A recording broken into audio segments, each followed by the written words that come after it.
conformistes aux non-conformistes. Alléluia.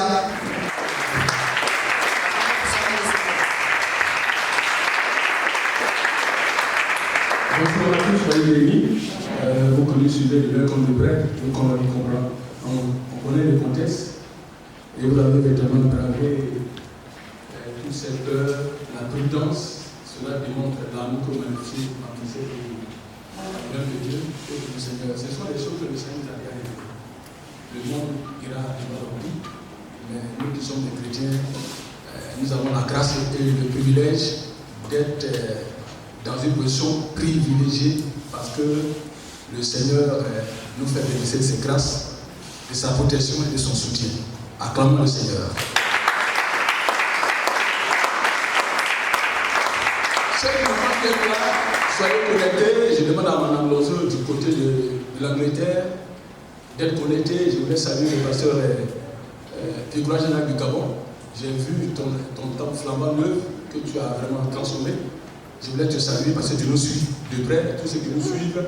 À Copodi, dans les abords, dans les recoins, nous savons très motivés par rapport à l'intérêt que vous manifestez à tous les programmes de l'école locale, la Riviera 2. C'est encore nous, transformation acte 4, Métanoïa, c'est un propos qui vient dire, qui veut dire que transformation, changement de forme, Métanoïa, changement de mentalité, relevé de l'intelligence, méta, changement de forme. Voilà ce que ça veut dire en grec. Donc, le thème que je vais traiter, c'est du conformisme au non-conformisme. Prions, baissons la tête. Où que vous soyez, recommandez-vous à la grâce de Dieu. Prions pour notre disposition, pour que ce temps d'écoute et d'approfondissement de la parole de Dieu nous fasse du bien. Prions le Seigneur.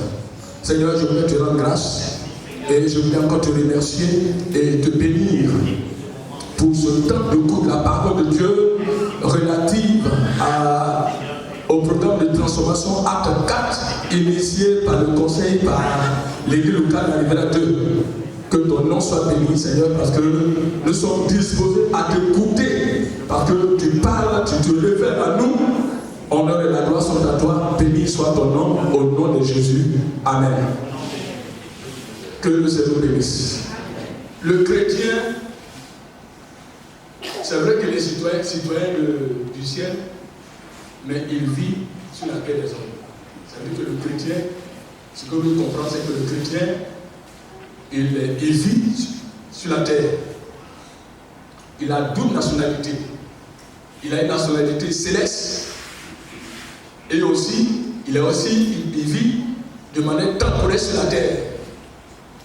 Mais à la différence de ceux qui ne connaissent pas le Seigneur, c'est pourquoi on parle de conformisme et non-conformisme. Notre texte de base se trouve dans Romains 12, le verset 1 à 2. Le chrétien, comme je l'avais dit, le dire, peut subir. Tout à l'heure, par exemple, j'étais en train de dire, par exemple, que c'est vrai qu'il y a eu des événements, des casses. Mais le chrétien peut subir des influences. Tous ces dégâts collatéraux, le chrétien dans ce monde-là n'est pas épargné de tout ce que le monde peut subir. Christ, dans son évangile, dans la parole, demande aux chrétiens de se distinguer par son éthique, par sa moralité. Le chrétien ne doit pas prendre les habitudes de ce monde-là. Le chrétien ne doit pas se laisser mouler dans le monde du monde. C'est pourquoi les juifs, dans le monde entier, où qu'ils soient, ils ne se mélangent pas au peuple. Parce qu'ils sont un peu mis à part.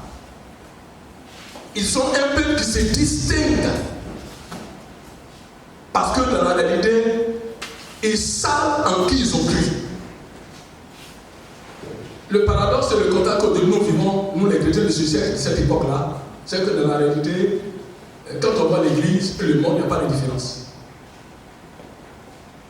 C'est pourquoi, à juste titre, l'apôtre Paul dit à ses contemporains, ne vous conformez pas au siècle présent, En d'autres termes, ne prenez pas les habitudes de ce monde-là. Il y a beaucoup de choses dans ce monde très intéressantes dans ce monde. On est déjà tous des païens. Il y a des choses de ce monde-là. Le monde a son langage, le monde a ses principes.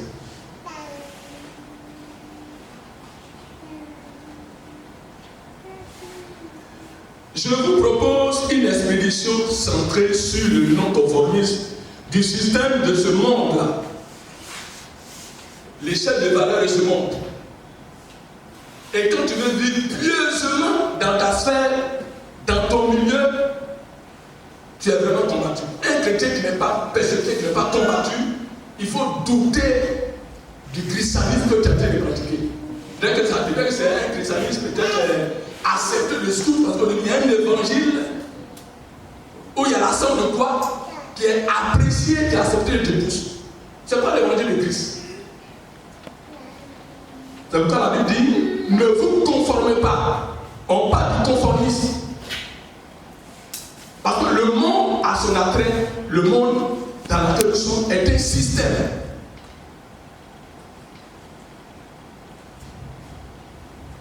Le plus beau compliment qu'un chrétien peut recevoir, c'est que quelqu'un lui dise, dans la réalité, tu es différent. Si dans ta localité, dans ton quartier, on ne te dit pas, ce compliment, on ne te dit pas que tu es différent, tu es différente, c'est que dans la réalité, il y a un problème. Parce que tu peux paraître ce que tu n'es pas. C'est pas quelqu'un dit que l'église est un lieu où on s'entraîne.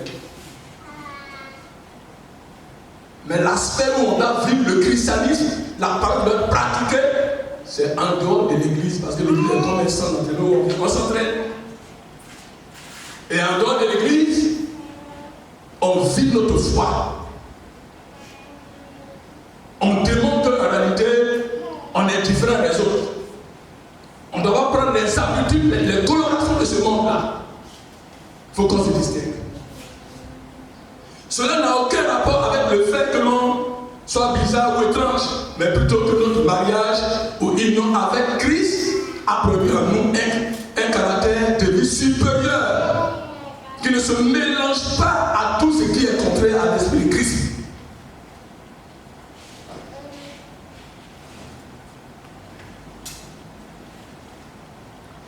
Quand on vit un christianisme en plein de mélange, on appelle cela un sécrétisme.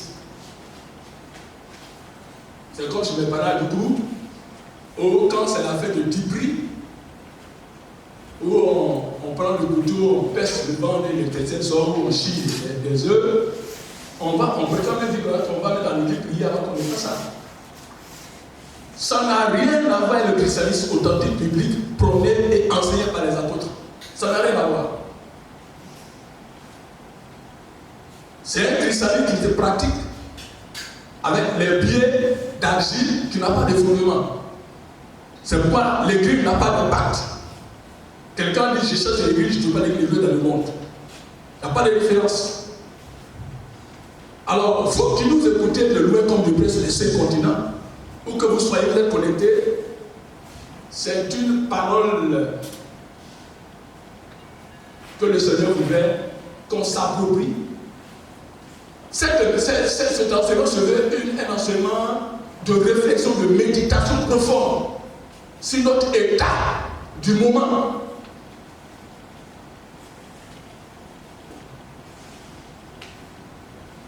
Notre verset de base, Romains 12, verset 2, est une mise en garde contre une spiritualité médiocre. C'est quoi le chrétien est un homme de qualité, sa vie doit être une vie de qualité supérieure. Parce que la Bible dit que l'esprit qui est en toi est plus grand que ce qui est dans ce monde.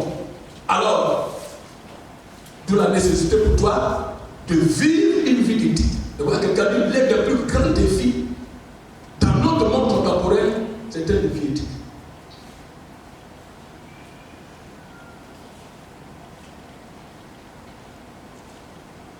Quelqu'un dit qu'au lieu de dire Alléluia, faisons Alléluia.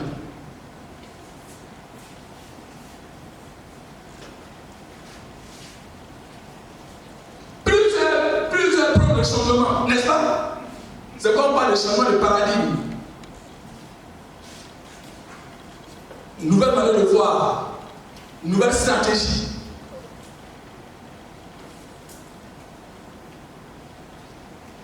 Mais ça, Otabil, ce grand leader a dit que tout changement commence par le changement de la pensée. Tout le monde parle, prend, veut le changement, mais personne ne veut changer.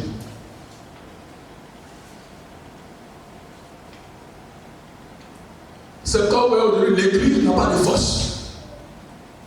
Parce qu'on se rend compte que dans l'église, il y a beaucoup d'incirconcis dans l'église.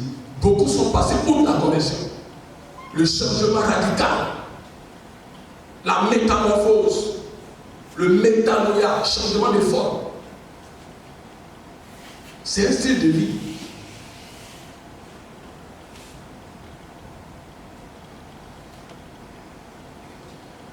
C'est une forme de spiritualité qui se vit, qui est à la mode, qui est médiocre. C'est pourquoi quelqu'un a dit, André Ménard a dit, le 21e siècle serait-il spirituel ou pas? Il y a un genre de spiritualité à corps narcissiste, mais qui ne ressemble pas à la vraie spiritualité dont Christ parle. C'est une spiritualité de façade. C'est un christianisme de façade que nous prenons aujourd'hui.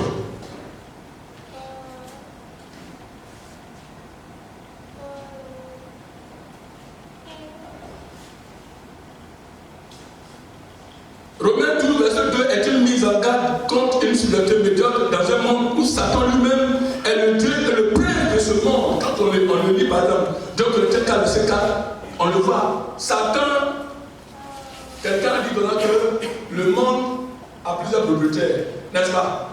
Satan, qu'est-ce que Satan a dit à Jésus? Si tu m'adores, je te donne tout ce monde, n'est-ce pas?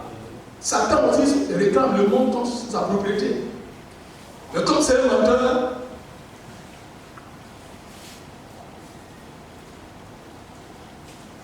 Satan n'a rien créé. La terre et les hommes qui y habitent appartiennent au Seigneur. Attends-moi, le Seigneur appartient au Seigneur.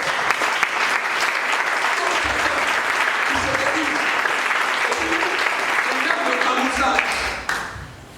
Comme les militaires, il aime le camouflage. Il se déguise.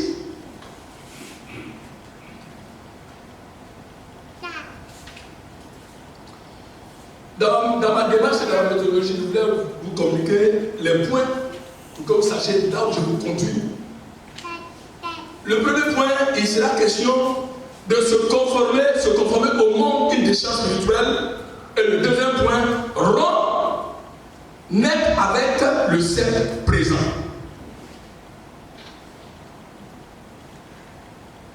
Quel est le contexte de l'épître de Paul aux Romains, cette épître-là? Cette épître a été écrite en 57 au moment où l'apôtre Paul était à Corinthe. C'est de Corinthe que l'apôtre Paul a pris sa plume et il a écrit cette épître. Alors, les théologiens, les exégètes de la Bible disent que c'est probable, c'est une probabilité, c'est une hypothèse qui est peut-être vérifiée que c'est, selon Acte 2, c'est ceux qui sont venus à la Pentecôte là, c'est une partie de chrétiens qui s'est convertis au christianisme. Et c'est eux qui sont allés commencer l'église de Rome. Et puis l'apôtre Paul a travaillé à son affermissement. Et cette église était composée de juifs convertis au christianisme, qui étaient fiers de leur héritage religieux, et aussi des chrétiens grecs qui se sont convertis au christianisme. Les deux étaient fiers de leur héritage. Les Grecs, fiers de leur héritage au niveau de la philosophie grecque. Et la thèse fondamentale de cette épître-là, c'est Romains 1, verset 16. Je n'ai point honte de l'évangile, c'est une puissance de Dieu pour le salut de quiconque croit. Contrairement aux autres épîtres, aux autres lettres, qui étaient peut-être une lettre peut-être qui devait peut-être régler les problèmes d'hérésie, de doctrine, etc. Mais l'épître de Paul aux Romains est une épître qu'on a qualifié de manifeste du christianisme. Parce que l'Église est marquée par son environnement bien. Et c'est comme ça le temps que Paul dit à ces chrétiens-là, qui étaient sous les empereurs au temps de Néron, qui a brûlé Rome et qui a attribué ça aux chrétiens, il y avait l'immoralité, l'homosexualité, tous les péchés que vous connaissez. La Bible, il n'y a rien de nouveau qui s'est fait sous le soleil. Il n'y a rien de nouveau. Aujourd'hui, on parle de l'homosexualité, ça existait dans la Rome antique. Ce n'est pas un péché qui est nouveau.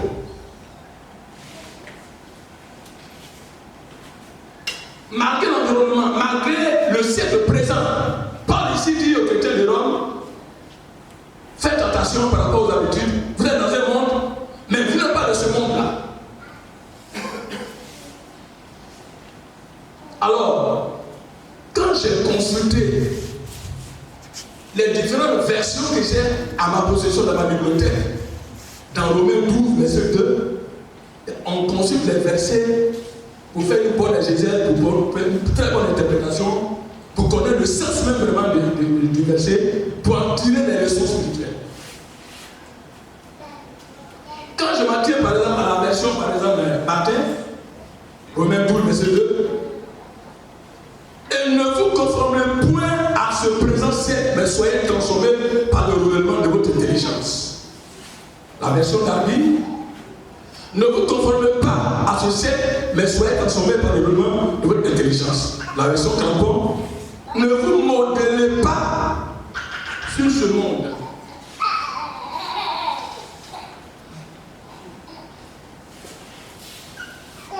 Ne vous modélez pas sur ce monde-ci, mais transformez-vous en renouvelant votre esprit afin de discerner quelle est la volonté de Dieu, ce qui est bon et agréable. La version de Jérusalem. Et ne vous modélez pas sur le monde présent, mais que le renouvellement de votre jugement vous transforme et vous fasse discerner quelle est la volonté de Dieu, ce qui est bon, ce qui est parfait et ce qui est agréable. La version Parole vivante, c'est une compilation de 88 versions de Alfred Guy. Ne conformez pas votre vie aux principes qui régissent ce siècle présent. Ne copiez pas les mots et les habitudes de ce jour. La version de André Chouraki. Ne ressemblez pas à cette ère. Métamorphosez-vous par le renouvellement de votre pensée pour éprouver quelle est la volonté d'Élohim, le bien agréable et parfait. La version juive complète. En d'autres mots, ne vous conformez pas aux habitudes ou du Olam Hazeh, ça c'est en hébreu qui veut dire le monde. Au lieu de cela, laissez-vous transformer par le renouvellement de votre entendement afin que vous connaissiez ce qui est bon. La version interlinéaire grec-français. Ne vous conformez pas aux habitudes de ce monde, mais laissez-vous transformer et vous donner une intelligence nouvelle. Dans la version originale du Martin James en anglais, on dit quitter le schéma du monde pour entrer dans le schéma de Dieu.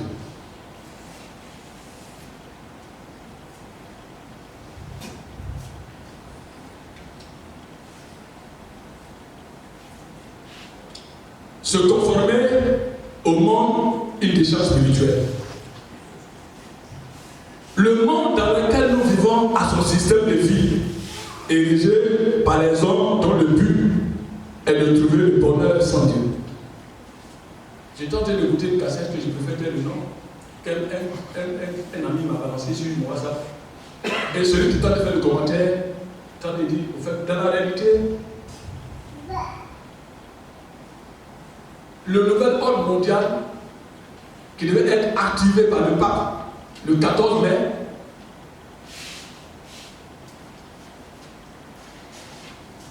c'est une vie et des principes sans Dieu que le monde est en train de prôner. Parce que la vie que nous menons là, ça dérange sur ce monde. D'où le travail qu'on est en train de faire, c'est un travail où on veut des lois morales, on veut une sans standard de vie, sans principe, sans moralité. C'est pourquoi c'est pas étonnant qu'aujourd'hui il y a des lois qu'on vote dans des pays dits civilisés, entre guillemets, développés, mais où on accepte le mariage entre un animal et bien l'homme, entre homme et puis homme, entre femme et femme. Vous qui m'écoutez de loin comme des frères, c'est l'évangile pur que je suis en train de prêcher. Au risque de ma vie, comme autant des apôtres.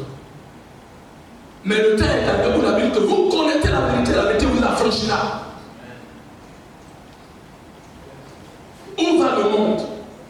Le monde dans lequel nous sommes, en tant que système, où va le monde? Comme le disait le professeur, les arbres sont plus intelligents que les animaux. Les arbres sont plus intelligents que les hommes. Même les animaux, parce que l'animal cherche son espèce. Quand j'ai vu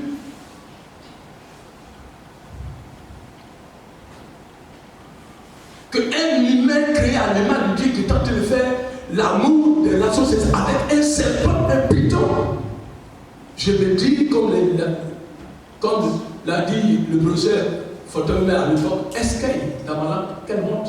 Le monde est tombé bas.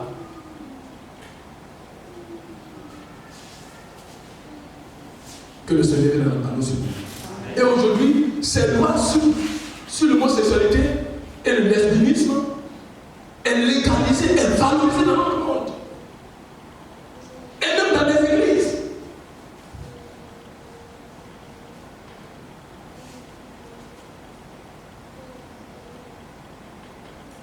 Aujourd'hui, on ne reconnaît pas ceux qui se réclament de Christ. Ceux qui se vivent mis à part.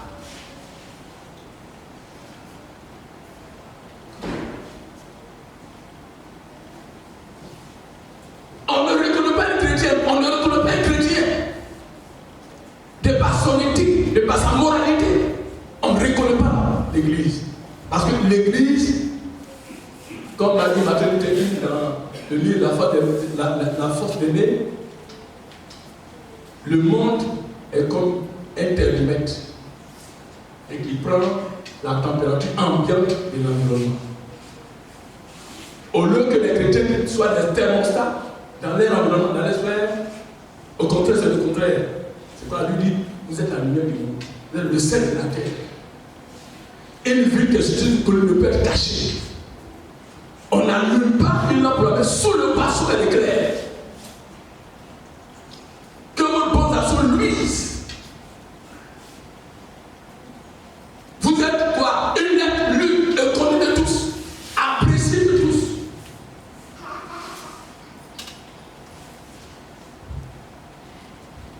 Ce monde a sa politique ou son éthique de vie. Son art, ses distractions, ses religions. J'étais en train de causer à l'une de mes filles là. C'est le temps de parler, la fille. Hier on a été en contact. Je préfère être ton nom. Elle me disait comme ça, ah papa, aujourd'hui on apprend à nos enfants comment sortir de son corps, comment se dédoubler.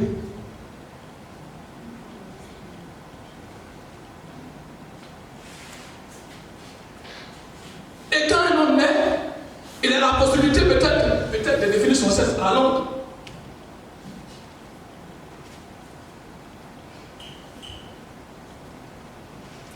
Quand on décrit l'environnement et le contexte de notre siècle présent, en quoi la question fondamentale,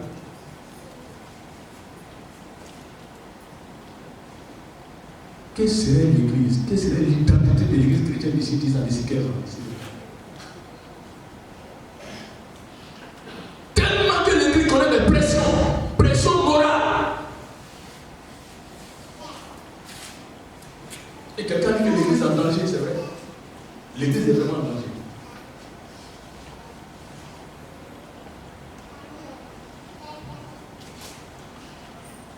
Son art, ses distractions, ses religions.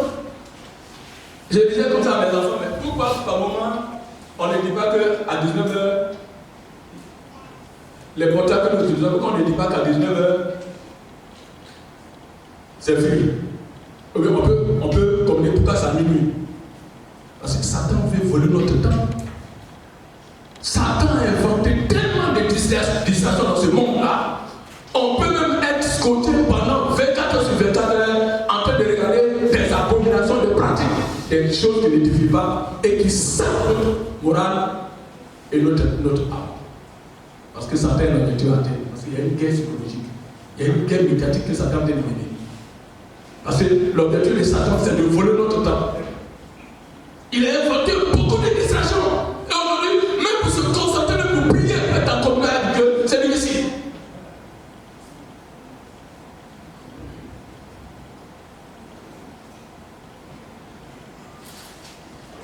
Une réputation de notre Dieu est en jeu dans un monde où sévit l'esprit impie, où le respect, l'honneur de Dieu à l'éternel est négligé. Respecter Dieu, cela ne vient pas l'idée. Révérer Dieu n'a pas de sens. Alors Dieu, aucun d'eux ne prend Dieu au sérieux. Romains 3, verset 18. Version parole. Aucun d'eux ne prend Dieu au sérieux. Romains 3, verset 18. Disons ça.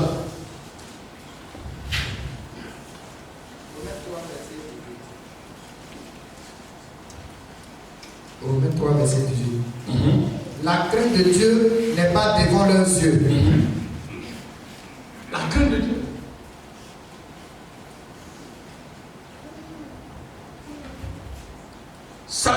Satan cherche à ce que tout chacun se conforme à sa culture et à se mettre.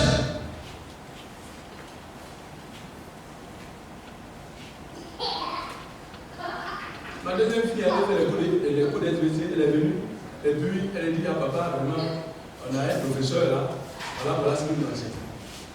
Un professeur qui enseigne, on peut voir sa séquence. Au fil de 14 ans, séquence. Quel est l'objectif comme atteint? Un professeur qui enseigne que les mentions de l'homme peuvent voir ça, ça fait du bien, c'est thérapeutique. Où allons-nous?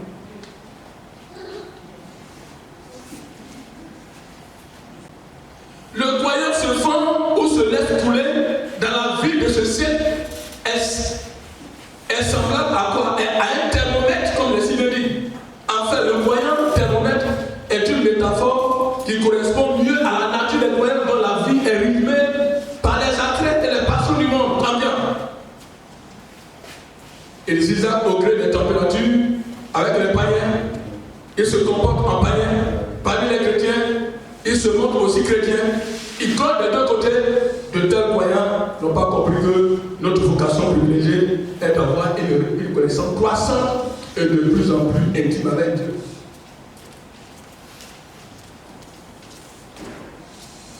Vous les voyez à des chrétiens, vous les voyez à des gens ici, ils sont chrétiens, mais quand ils sont au village, c'est fini. Ils sont foncièrement dans la tradition. Foncièrement dans la tradition.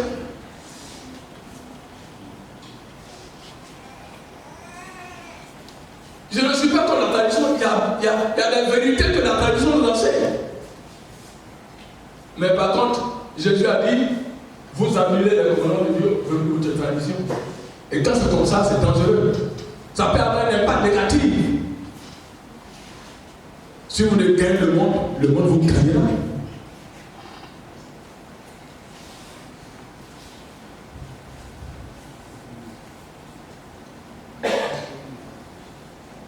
Avant de conclure, rompre net avec le siècle présent.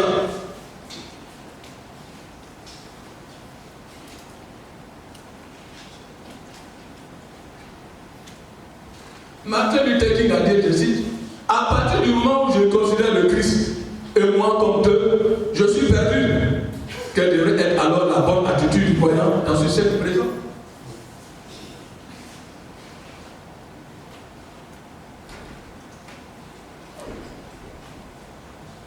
C'est pourquoi, chers frères et sœurs, et vous qui quittez le groupe de prière, il faut qu'on se voit la grâce de Dieu dans ce siècle. C'est pourquoi Jésus a dit, quand le Fils de l'homme viendra sur la terre, est-ce qu'il va trouver la foi?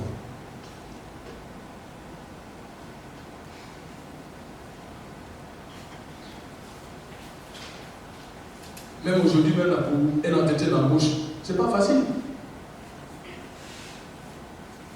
Ça me connaît les causes.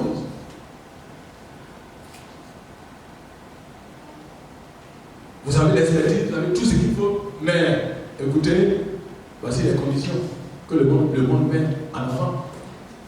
Même pour du travail, même. En demain, on dit non, on cherche quelqu'un d'expert, mais on veut vraiment qu'il soit peut-être de l'autre côté de la vie. On veut qu'il soit à tout prix dans telle société secrète. C'est pas caché aujourd'hui. La société est légalisée dans le monde entier. N'est-ce pas? Ouais, souvent les trucs là où même quelqu'un vient faire l'amour là, on balance ça sur les nets. Mais avec les animaux, on est dans un monde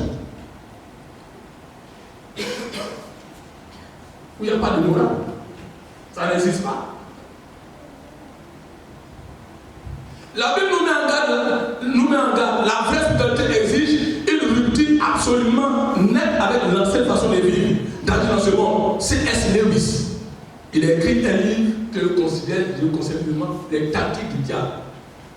Les tactiques du diable. Comment Satan travaille. Comment Satan est patient. Jusqu'à ce que vraiment il était atteint. Satan travaille. A dit, Dieu devint homme non pour changer un vieux type d'homme en le rendant meilleur, mais pour produire plutôt une nouvelle qualité d'homme. Acclamons le Seigneur, des hommes de qualité. Des hommes de qualité. Le tout du fait aujourd'hui, aujourd'hui, dans le milieu chrétien, on entend qu'il y a des détournements de fonds. Moi, je me souviens bien que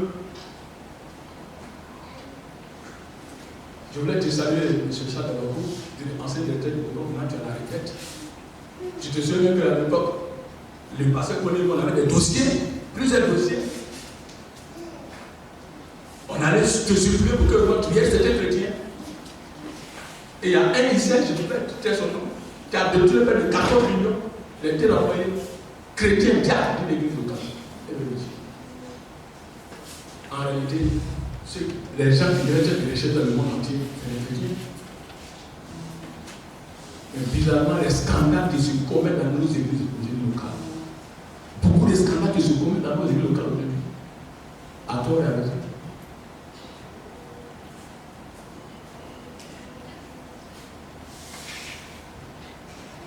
Est-ce que Dieu a des qualités?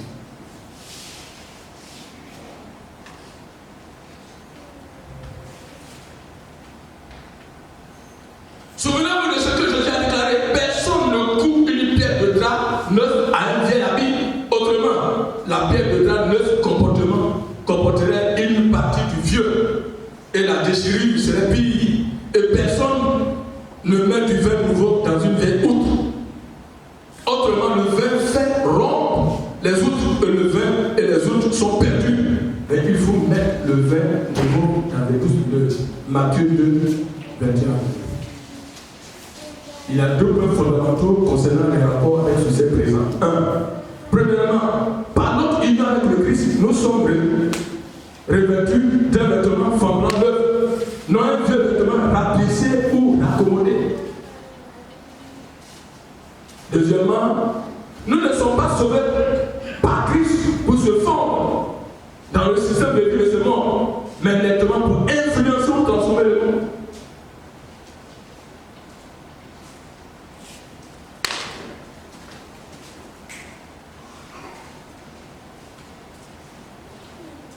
J'ai un livre dans ma bibliothèque, quand je l'ai lu, philo de base, où l'auteur a dit comme ça que la pensée totalitaire a reproché aux philosophes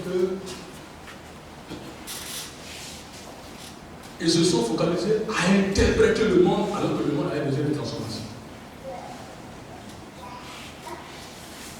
Oui, notre monde a besoin de transformation. Le monde a besoin d'être transformé par ceux-là qui se réclament de Christ, qui se disent chrétiens. Le monde a besoin de goûter votre saveur.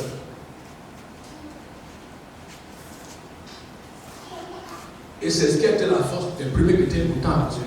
qu'à l'époque, quand vous lisez le livre des Actes des Apôtres, ils ont bouleversé les rois, les hommes politiques, en rendant témoignage. Ils se sont appropriés l'enseignement. Ils se sont rendus compte qu'on ne peut pas faire une rencontre avec le Christ et devenir la même personne. Il y a un changement, il y a une révolution qui se fait. C'est pourquoi ils ont bouleversé les rois. Dans les deux cas, le message est clair. Si vous mélangez les deux réalités, la nouvelle vie en Christ et la vie dans ce seul présent, vous finirez par détruire l'ensemble. C'est comme si vous mélangez du gasoil avec du super. Vous savez qu'on a vécu, vous savez bien. Quand on mélange du gasoil avec du super, ton moteur va prendre un coup, c'est ici.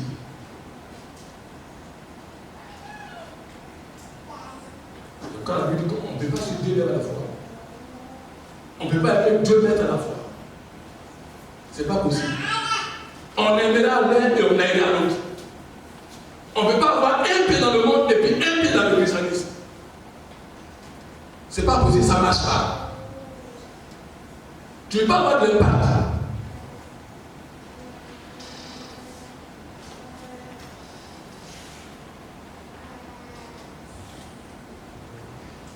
Avant de conclure, quel genre de monde ce monde serait si tout le monde était comme moi? C'est une bonne question. Cela me rappelle une autre métaphore. Le croyant thermostat, un tel croyant ne change pas sa nouvelle identité en Christ. Il est constant, quelles que soient les circonstances favorables ou pas. Il révèle toujours intact qu'il a reçu. C'est la vraie mesure d'un chrétien qui a rompu avec le système de ce siècle, est dans la hauteur et des principes.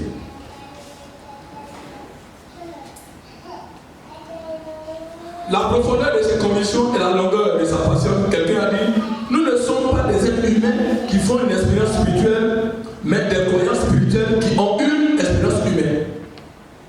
En guide de conclusion, qu'est-ce qu'il faut retenir? Agissons dans la pleine conscience de notre nouvelle identité, du fait de notre mariage avec Christ. Nous sommes fiancés avec Christ. Il y a une union, on est mariés avec Christ. Et la Bible dit que heureux ceux qui n'ont pas l'ordre de la vie.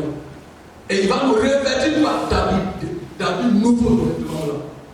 Heureux ceux qui n'ont pas l'ordre de la vie. Les noces de l'agneau doivent être célébrées. Quand on parle de noces, c'est qu'il y a des fiançailles. Il y a une période de fiançailles. Donc l'église est en attente de la célébration de son mariage. Dans l'église, nous sommes comme des fiancés. Quelle est l'attitude du fiancé et de la fiancée? Il y a un rapport de réciprocité. Qu'est-ce qu'on attend du fiancé et de la fiancée?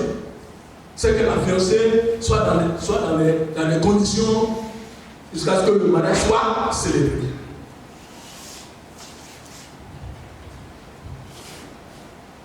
Frères et sœurs, avec confiance et foi, il ne faut jamais tenir notre vie spirituelle dans ce siècle présent. Nous devons être en phase avec notre véritable vocation et identité avec Christ pour ne pas se conformer à ce siècle présent, parce que le premier non-conformiste, c'est le Christ qui est notre modèle. Il est unique de par sa vie qu'il a vécue. Il a dit à ses contemporains, qui peut me convaincre de péché? Parce que nous sommes les milliers à vouloir mourir pour sa cause. Parce qu'il a marqué une vie, une différence de par sa vie sur la terre. Il est notre modèle d'excellence. Bénissons le Seigneur.